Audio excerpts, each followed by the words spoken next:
మరోవైపు నంద్యాల ఉప ఎన్నిక టికెట్ తమ కుటుంబానికే ఇవ్వాలన్నారు మంత్రి భూమా అఖిలప్రియ. గతంలో చనిపోయిన కుటుంబాలకే టికెట్ ఇచ్చిన సంప్రదాయం ఉందని, ఇప్పుడు అదే విధానం కొనసాగించాలని ఆమె కోరారు. ఈ నెల 24న శోభా నాగిరెడ్డి వర్ధంతి తర్వాత తమ తరపున అభ్యర్థి ఎవరో ప్రకటిస్తామన్నారు ఆమె. మామూలుగా ఒక వ్యక్తి చనిపోయినప్పుడు వాళ్ళు ఎమ్మెల్యేగా ఎంపీగా ఏదో ఆ పోస్ట్లో ఉన్నప్పుడు చనిపోయినప్పుడు తప్పకుండా ఆ కుటుంబ సభ్యులకి ఇవ్వాలని ఒక ఫాలో అవుతున్నాము.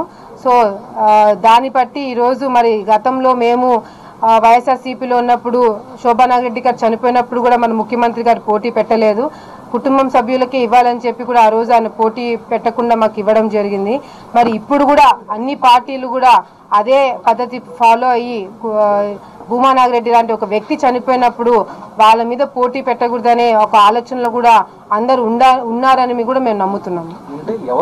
కుటుంబ సభ్యుల నుంచి మేము ఒక కంపల్సరీగా భూమా నాగిరెడ్డి గారి ప్లేస్లో పెట్టడం జరుగుతుంది. మరి అది ఎవరు ఏంటనేది మీకు త్వరలోనే మేము చెప్తాము. ఎందుకంటే ఇప్పటికే చాలా రోజులు అయిపోయింది. ఆ మీడియాలో మా ఫ్యామిలీలోనే గొడవలు జరుగుతున్నాయి, మా ఫ్యామిలీలోనే ఇష్యూస్ ఉన్నాయని చెప్పి మరి మీడియాలో కూడా చాలా ఇదిగా నెగిటివ్గా చెప్తున్నారు. కాబట్టి తప్పకుండా దానికి ఫుల్ స్టాప్ పెడతాము. 24 శోభా నాగిరెడ్డి గారి వర్ధంతి ఉంది. దాని తర్వాతనే మేము క్యాండిడేట్. చంద్రబాబుతో శిల్పా సోదరుల భేటీకి సంబంధించి అప్డేట్స్ మా ప్రతినిధి పిఎంఆర్ చంద్రశేఖర్ అడుగుదాం. చంద్రశేఖర్, ఇంతకీ నంద్యాల సీట్ని చంద్రబాబు ఎవరికి నిర్ణయించినట్టు? ఇంకా అక్కడ దాకా రాలేదు రోజా.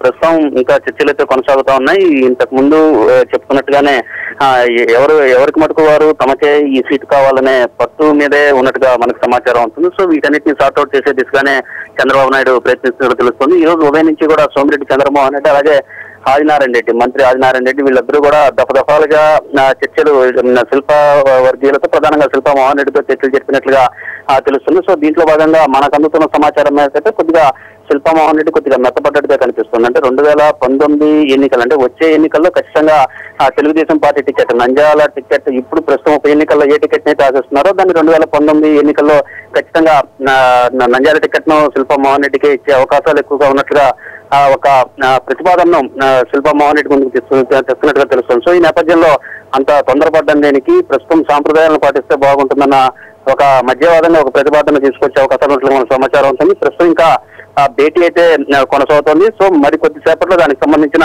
క్లారిటీ వచ్చే అవకాశం ఉంది. ప్రస్తుతం ఉదయం నుంచి మనం మాట్లాడుతున్న వ్యవహారం కానీ, అలాగే శిల్పా మోహన్ రెడ్డితో మాట్లాడినప్పుడు కూడా ఖచ్చితంగా నా టికెట్ ఆశిస్తున్నానని, లేకపోతే మాత్రం భవిష్యత్ కార్యాచరణ ప్రకటిస్తాను, చంద్రబాబుతో మాట్లాడిన తర్వాత ఈ విషయం మీద స్పష్టత వస్తుందనే విషయాన్ని కూడా ఆయన చెప్పడం జరిగింది. సో ఓవరాల్ గా చూస్తూ ఉంటే ఇప్పటికే భూమా అఖిలప్రియ కూడా తన వర్గానికే తమకే టికెట్ ఇవ్వాలని చెప్పి అధిష్టానం కూడా ఇస్తుందనే భరోసాను వ్యక్తం చేయడం, మరొకవైపు శిల్పా మోహన్ రెడ్డి కూడా పట్టుబట్టడం చూస్తూ ఉంటే ఎవరికి వారు పంతాలకు పోయి టికెట్ కోసం పార్టీ అధిష్టానం మీద ఒత్తిడి తీసుకొస్తున్న పరిస్థితి కనిపిస్తుంది. సో దీని మీద మధ్య మార్గంగా ఈ రకమైన ప్రతిపాదన తీసుకొచ్చినట్టు మనకు సమాచారం ఉంటుంది. ప్రస్తుతం దాని మీద ఇంకా చర్చలు జరుగుతున్నట్లుగా జరుగుతున్నాయి.